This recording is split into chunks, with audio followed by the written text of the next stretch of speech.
The morning after, everything had changed. I woke up expecting my familiar reflection in the mirror, but instead, I froze, staring at soft, delicate features that weren't mine. My hair cascaded longer than ever, my face looked rounder, my lips fuller. Even the slightest curve of my hips was unmistakable.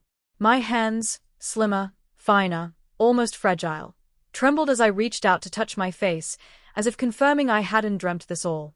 Getting dressed was an ordeal I couldn't have anticipated. Nothing in my wardrobe fit. T-shirts that used to hang comfortably now clung awkwardly, pants that fit snugly felt strange and unflattering. My only option was to raid my sister's closet, which was a terrifying but necessary step. Her soft skirts, tight but flowing tops, and delicate blouses became my armor. Sliding into them felt like stepping into a different world, a world I was unsure I belonged in, yet strangely wanted to. Leaving the house was worse. Every step toward school or work felt amplified. The familiar streets now seemed lined with eyes, some curious, some judgmental. I caught glimpses of myself in car windows and shop displays.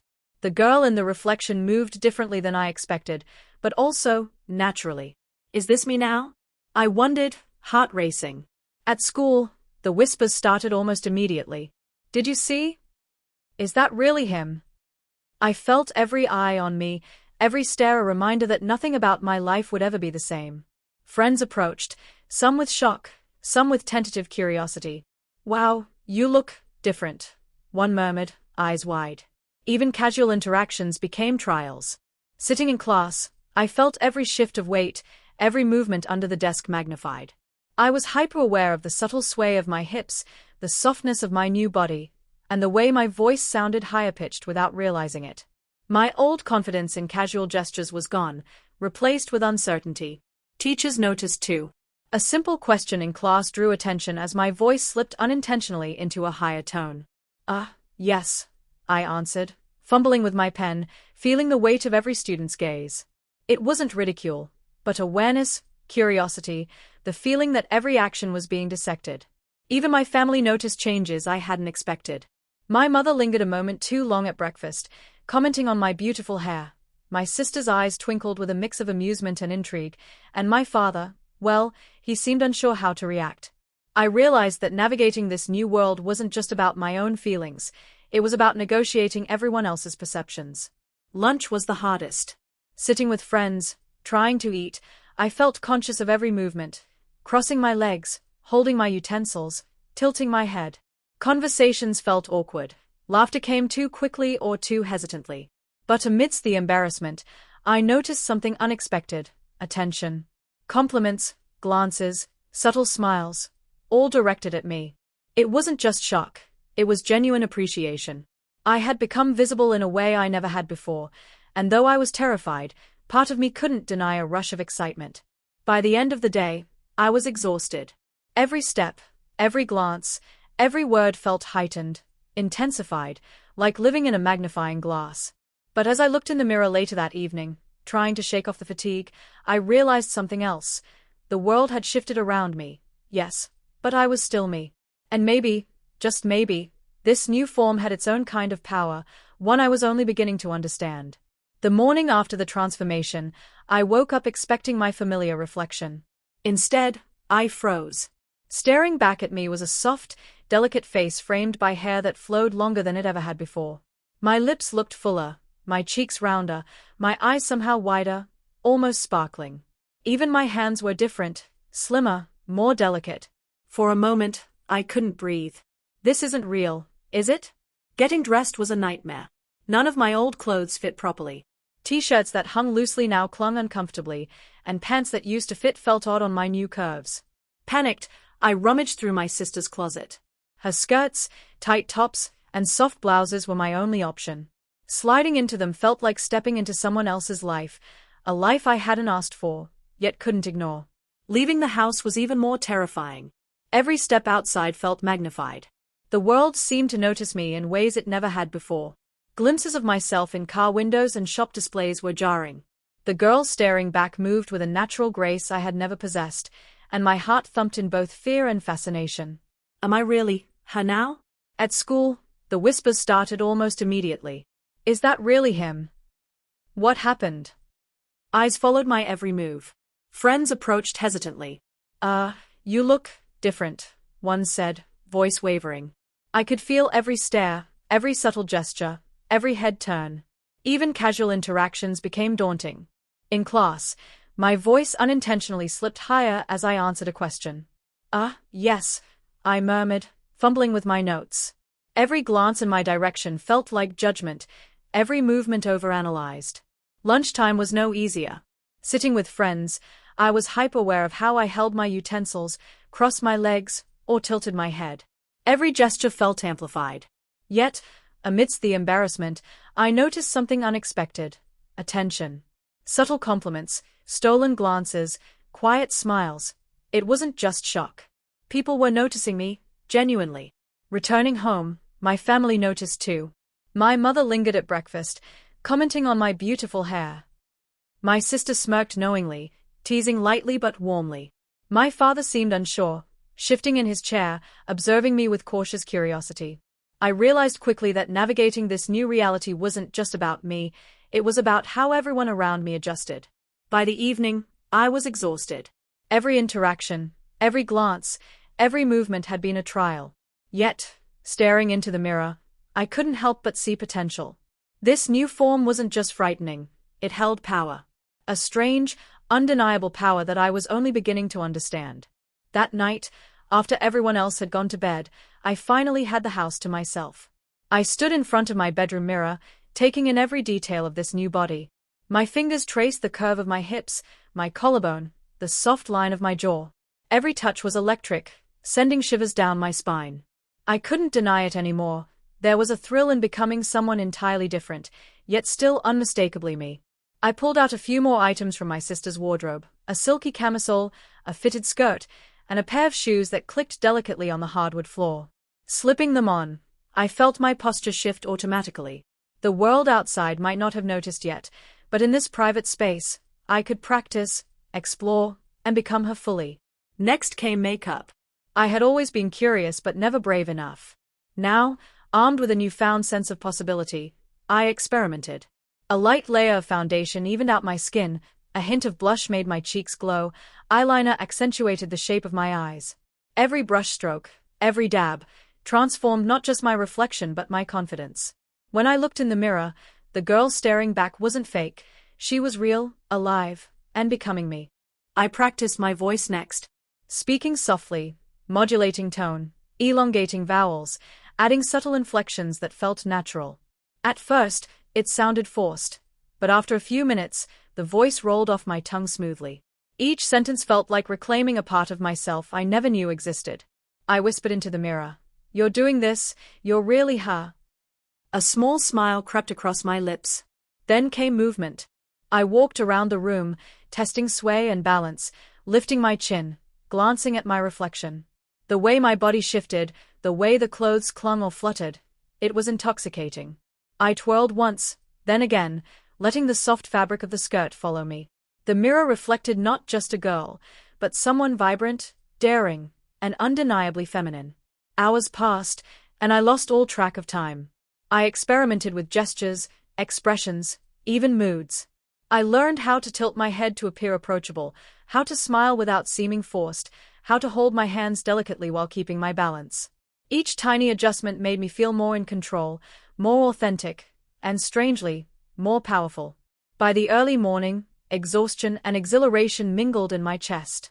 I collapsed onto my bed, staring at the ceiling, marveling at what I had become. The girl in the mirror was no longer just a stranger. I could see the possibility of her, the life she could lead, the confidence she could embody. My heart raced with excitement, curiosity, and fear all at once. This private exploration was dangerous in its own way. The thrill came with the risk. If anyone discovered me like this, I would be exposed, vulnerable. But at the same time, it was liberating. For the first time in my life, I was experiencing myself fully, intimately, and unapologetically. And I knew, deep down, that I couldn't go back to the way things were before. A few days later, I decided it was time to take the next step, leaving the house as her. I wasn't ready to announce the transformation to everyone, but I needed to see how the world reacted when I stepped out. I chose a quiet afternoon, picked a simple but flattering dress from my sister's wardrobe, and applied makeup carefully, just enough to accentuate my features. My heart raced as I took a deep breath and opened the front door. The moment I stepped onto the street, I felt every eye, every gaze, almost as if the world was waiting to judge. But something strange happened. Instead of the fear I expected, I felt a rush of confidence. Each step I took, each sway of my hips, felt like reclaiming a part of myself. I caught glimpses of people glancing my way, some curious, some admiring. My cheeks warmed, but it wasn't shame, it was excitement. At the cafe down the street, I ordered a coffee, practicing polite gestures and a soft, approachable voice. The barista smiled warmly at me, and for the first time, I felt like I could pass, like this identity wasn't just in my bedroom, it could exist out here, in the real world. Sitting with my cup, I observed others. The way they moved, smiled, interacted, it all felt like a new language I was learning, a rhythm I was beginning to understand. The weekend was a turning point. I attended a small gathering with a few acquaintances, still careful not to reveal my secret to everyone. The first few interactions were nerve-wracking. I felt every word I spoke, every glance I received, every movement under scrutiny. But as the night went on, I found myself laughing more freely, making eye contact without hesitation, and even teasing gently. People responded positively, smiles, laughter, friendly touches. For the first time, I felt acceptance in this body. I experimented with subtle flirty gestures, the way I leaned into conversations, tilting my head, letting my hair fall softly over my shoulder. It was intoxicating to see how easily I could capture attention without trying too hard. Each success built confidence, and the fear that had gripped me in the first days began to fade. Shopping trips became practice arenas. Trying on clothes, walking through aisles, testing my posture and stride, it all became training in a new form of self-expression. Compliments from strangers, though brief, were thrilling. That dress looks amazing on you. Or, you have such a pretty smile. My heart would skip a beat, but instead of shame, I felt pride. I was navigating this new life, and slowly, the anxiety that had threatened to paralyze me was being replaced with joy and curiosity. Even small acts, like ordering at a busy counter or walking down a crowded street, became exercises in poise. Every step, every gesture reinforced that this identity was mine to embrace. It wasn't about fooling anyone, it was about claiming a version of myself that I hadn't known I could be. By the end of that weekend, I realized something profound. This wasn't just a temporary experiment. The girl I had discovered in the mirror, the one I had practiced in private, was alive in the world. And the world, surprisingly, seemed willing to accept her. Confidence replaced fear, curiosity became empowerment, and excitement mingled with a growing sense of authenticity I hadn't expected to feel so soon. It all came to a head one Thursday afternoon. I had spent weeks perfecting this persona, balancing school, friends, and my private experiments. But I wasn't prepared for the moment when my double life collided. Walking into the cafeteria, dressed in a cute, fitted dress that highlighted my curves just enough, I felt a surge of confidence.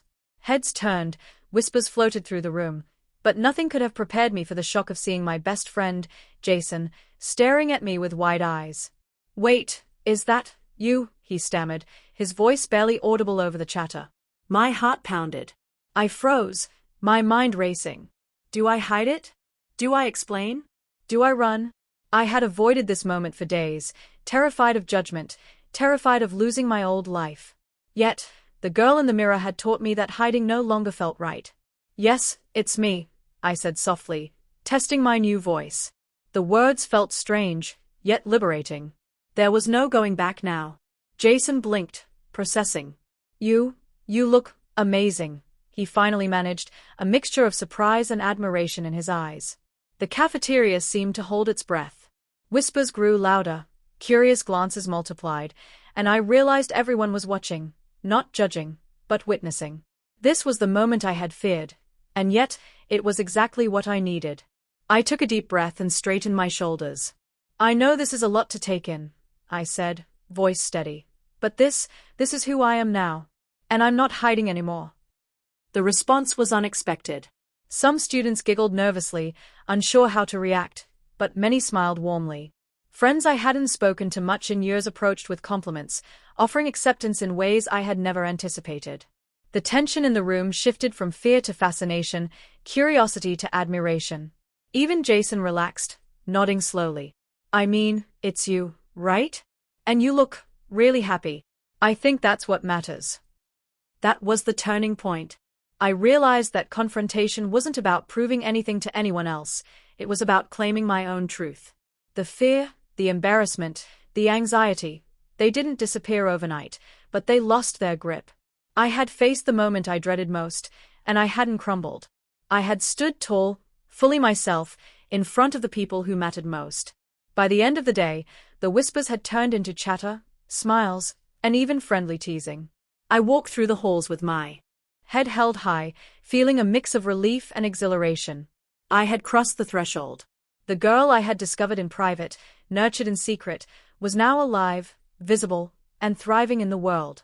For the first time, I understood that true transformation wasn't just physical.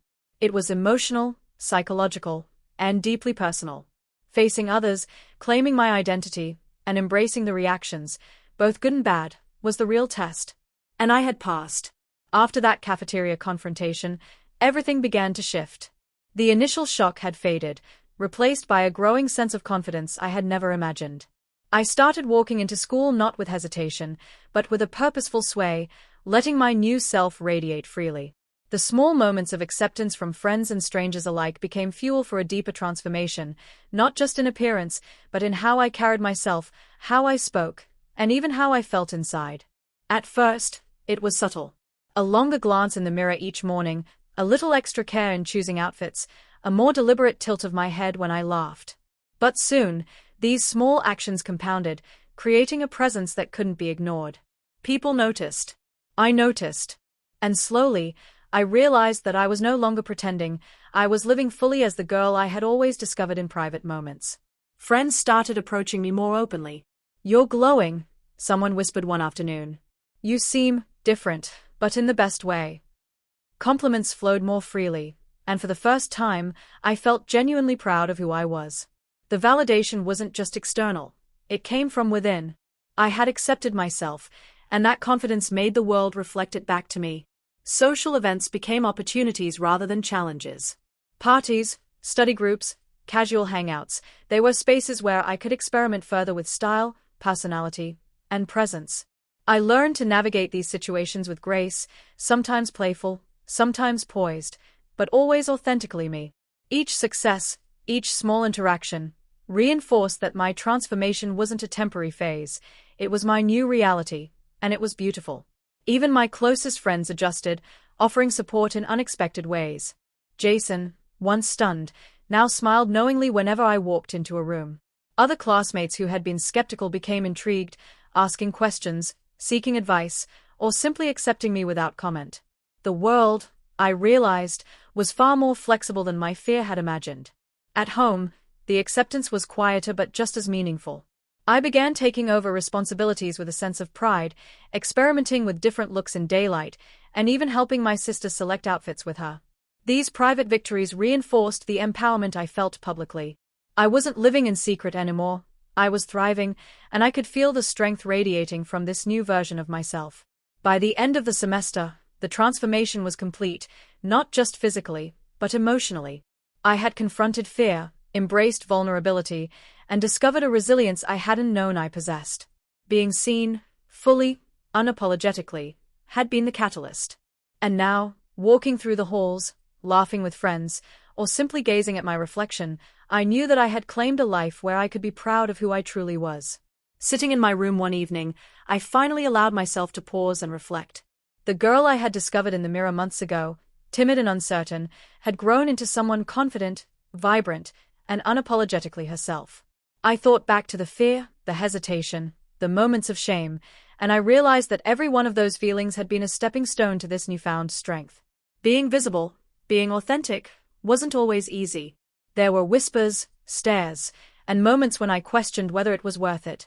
But the truth hit me like a wave.